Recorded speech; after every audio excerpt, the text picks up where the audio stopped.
করলেন। জান্নাতে তৈরি করার পর আদম আর আদমের সন্তান আমরা, আমাদের জীবনে যতগুলো বিষয় দরকার, মৌলিক চাহিদা, আদমের জীবনেও তো সেরকম মৌলিক চাহিদা ছিল। কি বলি ঠিক না? আদমের খাবার দরকার ছিল কিনা? আদমের থাকার দরকার ছিল কিনা? কথা বল না। আদমের বস্ত্রের দরকার ছিল কিনা? আদমের স্বাস্থ্যের দরকার ছিল কিনা? তার শিক্ষার দরকার ছিল কিনা বলুন? আল্লাহ কোরআন শরীফের মধ্যে বলছেন, হে আদম, তোমার মৌলিক সকল চাহিদা আমি মিটিয়ে দিলাম। শোনো, وَقُلْنَا يَا آدَمُ اسْكُنْ أَنْتَ وَزَوْجُكَ الْجَنَّةَ। আদম, তোমার জন্য বাসস্থান দিয়ে দিলাম আমার জান্নাত। তুমি তোমার স্ত্রীকে নিয়ে আমার জান্নাতের মধ্যে তুমি বাস করতে থাকো। তারা আদমকে সৃষ্টি করে আল্লাহ রাব্বুল আলামিন তার বাসস্থানের ব্যবস্থা করছেন। অতএব এই পৃথিবীর প্রথম ব্যক্তির মৌলিক চাহিদা পূরণ করা হয়েছে। কোরআন তার সাক্ষ্য দিচ্ছে। সুবহানাল্লাহ। মানুষ পৃথিবীর মধ্যে আসলে তার মৌলিক চাহিদার মধ্যে একটি চাহিদা, আর সেটা হলো কি? বাসস্থান দরকার। আল্লাহ তাআলা বলেন যে আদম তাকে বাসস্থান দিয়েছেন কিনা? তাহলে থাকার জন্য কি দরকার? ঘর দরকার, থাকার জন্য বাসস্থান দরকার। তাহলে কোরআন শরীফে পৃথিবীর প্রথম মানুষটির জন্য তার বাসস্থান দেওয়া হয়েছে, এবং সেই বাসস্থান কোথায়? আফ্রিকার জঙ্গল। কোথায় তার বাসস্থান? আল্লাহর জান্নাত। অতএব আল্লাহর জান্নাত যখন তার বাসস্থান, এই পৃথিবীর কিছু পণ্ডিত টেক্সটবুক বোর্ডে যারা চাকরি করে, অথবা যারা সাধারণত খুদে পণ্ডিত, এখনো মাথার মগজ পুরো হয় নাই, পাকা হয় নাই, এদেরকে বই লেখার জন্য যখন দেওয়া হয়, যখন তারা তাদের বই মধ্যে লেখে যে আদিম যুগের মানুষ লেখাপড়া জানতো না, বলে কি তাদের ভাষাটা হয় এমন যে আদিম যুগের মানুষ কি লেখাপড়া জানতো না। আদিম যুগের মানুষ উলঙ্গ থাকতো, আদিম যুগের মানুষ জঙ্গলে থাকত, আদিম যুগের মানুষ কাঁচা গোশত খেত, পাথরে পাথরে ধর্ষণ করে তারা সেখানে কি তৈরি করত? আগুন তৈরি করত। আসলে কোরআন শরীফের তাফসীর এই কারণে এই কোরআন আমাদের জীবনের জন্য একটি পূর্ণাঙ্গ কমপ্লিট কর্মকার। ইসলামী মানুষকে দিয়েছে পূর্ণাঙ্গ জীবন ব্যবস্থা। এই জীবন ব্যবস্থা করার সাথে যার ভালোবাসা নাই, এই কোরআনের থেকে যে ব্যক্তি বিচ্ছিন্ন হয়েছে, এই কপাল করা মানুষটাই কেবল বলতে পারে যেটা মধ্যযুগীয় বর্বর যুগের একটা গ্রন্থ।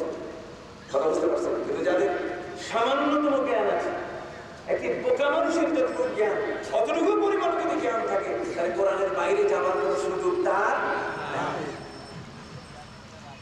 যারা পৃথিবীর মানুষ সম্পর্কে মন্তব্য করে বলেন যে পৃথিবীর মানুষ আদিম যুগের মানুষ ছিল, লেখাপড়া জানতো না, তারা জঙ্গলে বাস করত, আল্লাহ রাব্বুল আলামিন পবিত্র কোরআনে হাকিমের মাধ্যমে তার প্রতিবাদ করেছেন, তোমার কথা সম্পূর্ণ মিথ্যা।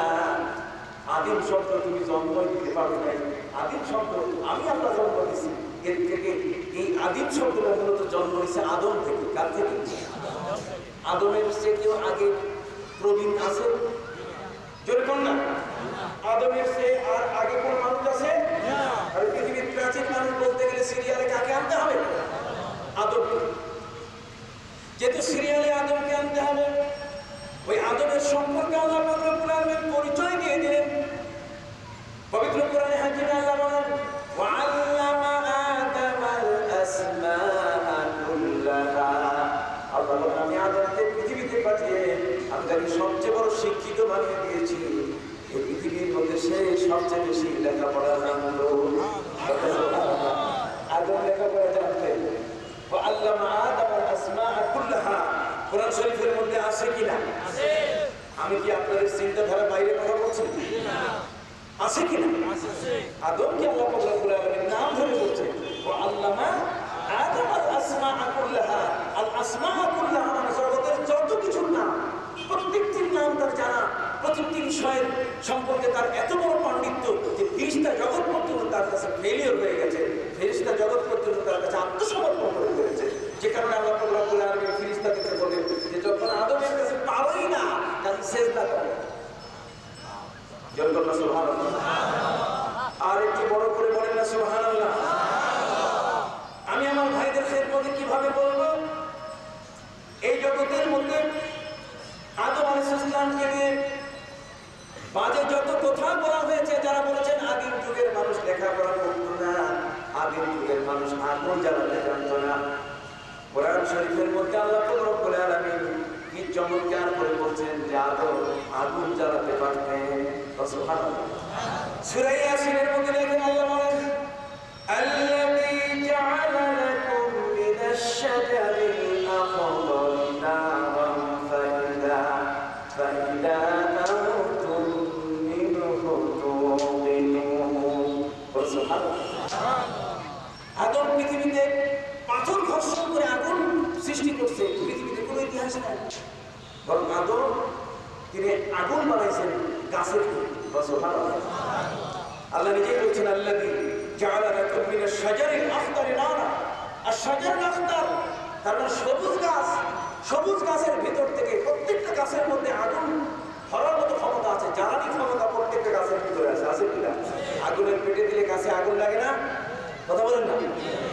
কোরআন শরীফের মধ্যে আল্লাহ প্রশ্ন করে বলেছেন আফারাআইতুমুন নারাল্লাতী তুরুন আআনতুম আমশাআতুম শাজারাতাহা আম নাহনুল মুনশিরুন। আল্লাহ বলেন চুলার মধ্যে যখন আগুন জ্বলে তোমাদের, ওই আগুনটা যখন দাও দাও করে জ্বলে উঠতেছে, বান্দা বলো তো সে আগুনটা কে জ্বালালো? আগুনটা জন্ম দিল কোথায়? আল্লাহ প্রশ্ন করছেন আপনাকে।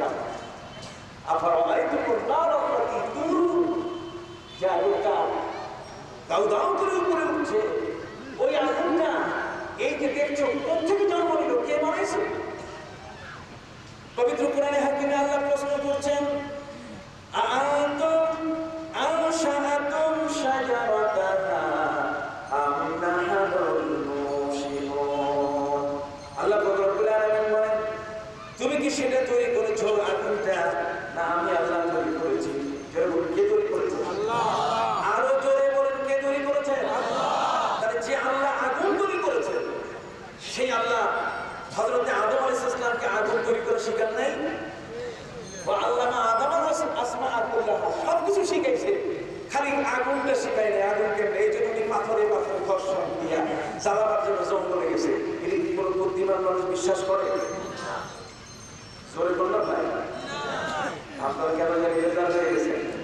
একটু বলেন না, এটা কখনো কারো পক্ষে এর সম্পর্কে বারবারই কোনো কথা বলার সুযোগ নাই। আপনি দেখেন কোরআন শরীফের মধ্যে সূরা ওয়াকিয়ার মধ্যে এই সম্বন্ধে বহু কথা আছে। সূরা ওয়াকিয়ার মধ্যে আল্লাহ রাব্বুল আলামিন বলছেন যে জমিনের মধ্যে যে তুমি চাষ করো, চাষ করার পরে যে বীজটা দাও, তারপরে যে তুমি একেবারে মোষের তেল দিয়ে ঘুমাও, কথা বলেন না? মোষের তেল দিয়ে কি তুমি খাররা বানিয়ে ঘুমাচ্ছ? খাররা মানে নাকি নাম ডেকে ডেকে তুমি ঘুমাচ্ছ। আল্লাহ বলেন জমিনের মধ্যে তুমি যে বীজটা দিয়ে, ওই বীজটা থেকে গাছ তৈরি হওয়া পর্যন্ত, গাছের পরে সেখানে ফসল আসা পর্যন্ত আমি আল্লাহ সেখানে পাহারা দিয়ে দাঁড়িয়ে করে তোমার খাবার রিজিকের ব্যবস্থা করলাম। অথচ তুমি পাকা ধান কেটে নিয়ে আসলে একবারও তুমি আমার নাম স্মরণ করলি না। এরকম সুবহানাল্লাহ। পবিত্র কোরআনে হাকিমে আল্লাহ রব্বুল আলামিন এই জন্য প্রশ্ন করে তিনি জিজ্ঞাসা করছেন আফারাআইতুম মা তাহরুসুন আআনতুম তাযরউনাহু আম নাহনুস সামিউন। ওই ফসল যেটা জমিনের মধ্যে তুমি পাচ্ছ, সেই ফসলটা তুমি ফলাইছো না আমি আল্লাহ ফলাইছি? এই জন্য এই কোরআন অত্যধিক চ্যালেঞ্জ করছে পৃথিবীর সকল বিজ্ঞানের কাছে, যারা দুনিয়ার বিভিন্ন খাদ্য বিজ্ঞানের সাথে সম্পৃক্ত পবিত্র কোরআনের সাথে এই আয়াতকে চ্যালেঞ্জ করছে যে আজ পর্যন্ত তোমরা মানুষের একটা দানা, যেই দানা মানুষ পেটে রেখে হজম করতে পারে, যেই দানা খাদ্য হিসেবে মানুষ ব্যবহার করতে পারে, যেটা খেলে পরে মানুষের ক্ষুধা নিবারণ হয়, তোমরা কি এমন কোনো খাবার একটা দানা, ধানের মতো একটা গমের মতো দানা তৈরি করতে পেরেছ? আজ পর্যন্ত কেউ, এই পৃথিবীর বয়স হয়ে গেল কোটি কোটি বছর, মানুষের বসতি হলো পৃথিবীতে প্রায় 11,500 বছর। হযরত আদম আলাইহিস সালাম থেকে নিয়ে আজ পর্যন্ত পৃথিবীতে মানুষের বসতির বয়স হলো 11,500 11,000 বছরের দীর্ঘতম সময়ে বহু বিজ্ঞানী জন্ম নিয়েছে, দার্শনিক জন্ম নিয়েছে।